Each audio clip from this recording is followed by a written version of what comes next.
ایک شخص رسول اللہ صلی اللہ علیہ وسلم کی خدمت اقدس میں حاضر ہوا اور اس نے عرض کیا، یا رسول اللہ، اللہ کی راہ میں لڑائی کی کیا صورت ہے؟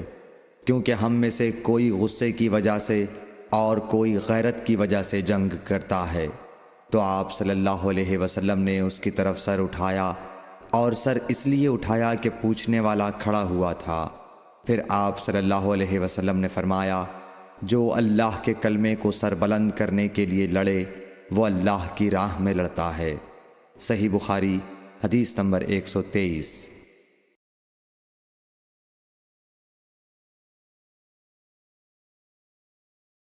رسول اللہ صلی اللہ علیہ وآلہ وسلم سے رمی کے وقت پوچھا جا رہا تھا تو ایک شخص نے عرض کیا، یا رسول اللہ، میں نے رمی سے قبل قربانی کر لی۔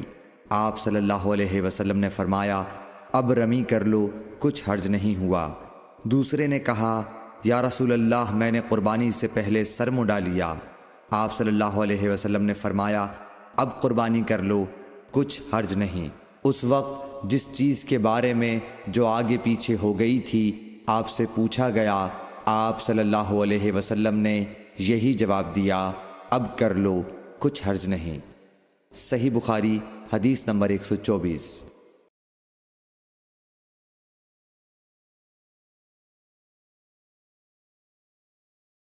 حضرت عبداللہ بن مسعود رضی اللہ تعالی عنہ کہتے ہیں کہ ایک مرتبہ میں رسول کریم صلی اللہ علیہ وسلم کے ساتھ مدینے کے کھنڈرات میں چل رہا تھا اور آپ کھجور کی چھڑی پر سہارا دے کر چل رہے تھے، تو کچھ یہودیوں کا ادھر سے گزر ہوا۔ ان میں سے ایک نے دوسرے سے کہا کہ آپ سے روح کے بارے میں کچھ پوچھو۔ ان میں سے کسی نے کہا، مت پوچھو، ایسا نہ ہو کہ وہ کوئی ایسی بات کہہ دیں جو تمہیں ناگوار ہو۔ مگر ان میں سے بعض نے کہا کہ ہم ضرور پوچھیں گے۔ پھر ایک شخص نے کھڑے ہو کر کہا، اے ابو القاسم، روح کیا چیز ہے؟ آپ نے خاموشی اختیار فرمائی۔ میں نے دل میں کہا کہ آپ پر وحی آ رہی ہے، اس لیے میں کھڑا ہو گیا۔ جب آپ صلی اللہ علیہ وسلم سے وہ کیفیت دور ہو گئی تو آپ صلی اللہ علیہ وسلم نے قرآن کی یہ آیت جو اس وقت نازل ہوئی تھی تلاوت فرمائی، اے نبی، تم سے یہ لوگ روح کے بارے میں پوچھ رہے ہیں، کہہ دو کہ روح میرے رب کے حکم سے ہے، اور تمہیں علم کا بہت تھوڑا حصہ دیا گیا ہے، اس لیے تم روح کی حقیقت نہیں سمجھ سکتے۔ صحیح بخاری حدیث نمبر 125۔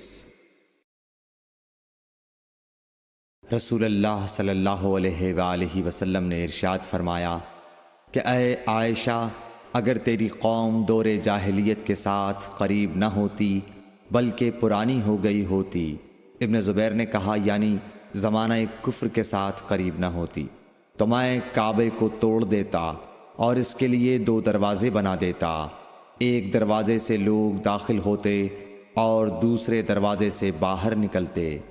صحیح بخاری حدیث نمبر 126۔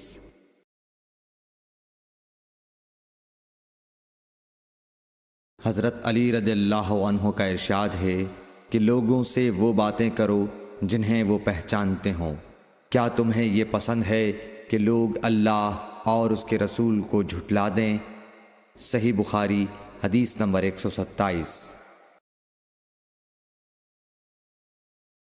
ایک مرتبہ حضرت معاذ بن جبل رسول اللہ صلی اللہ علیہ وسلم کے پیچھے سواری پر سوار تھے۔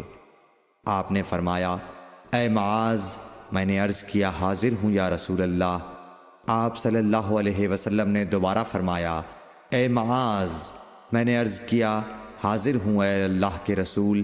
آپ صلی اللہ علیہ وسلم نے 3 بار فرمایا، اے معاذ، میں نے عرض کیا، حاضر ہوں اے اللہ کے رسول۔ 3 بار ایسا ہوا۔ اس کے بعد آپ صلی اللہ علیہ وسلم نے فرمایا کہ جو شخص سچے دل سے اس بات کی گواہی دے کہ اللہ کے سوا کوئی معبود نہیں ہے اور محمد صلی اللہ علیہ وسلم اللہ کے سچے رسول ہیں، اللہ تعالیٰ اس کو دوزخ کی آگ پر حرام کر دیتا ہے۔ میں نے کہا، یا رسول اللہ، کیا اس بات سے لوگوں کو باخبر نہ کر دوں تاکہ وہ خوش ہو جائیں؟ آپ صلی اللہ علیہ وسلم نے فرمایا، اگر تم یہ خبر سناؤ گے تو لوگ اس پر بھروسہ کر بیٹھیں گے اور عمل چھوڑ دیں گے۔ صحیح بخاری حدیث نمبر 128۔ رسول کریم صلی اللہ علیہ وسلم نے ایک روز معاذ رضی اللہ عنہ سے فرمایا کہ جو شخص اللہ سے اس کیفیت کے ساتھ ملاقات کرے کہ اس نے اللہ کے ساتھ کسی کو شریک نہ کیا ہو، وہ یقیناً جنت میں داخل ہوگا۔ معاذ بولے، یا رسول اللہ، کیا میں اس بات کی لوگوں کو بشارت نہ سنا دوں؟ آپ صلی اللہ علیہ وسلم نے فرمایا، نہیں، مجھے خوف ہے کہ لوگ اس پر بھروسہ کر بیٹھیں گے۔ صحیح بخاری حدیث نمبر 129۔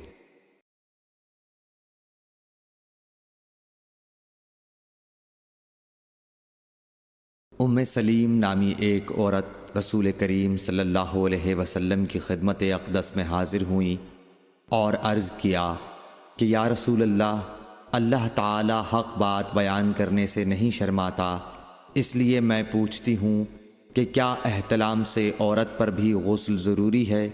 آپ صلی اللہ علیہ وسلم نے فرمایا کہ ہاں، جب عورت پانی دیکھ لے، یعنی کپڑے وغیرہ پر منی کا اثر معلوم ہو۔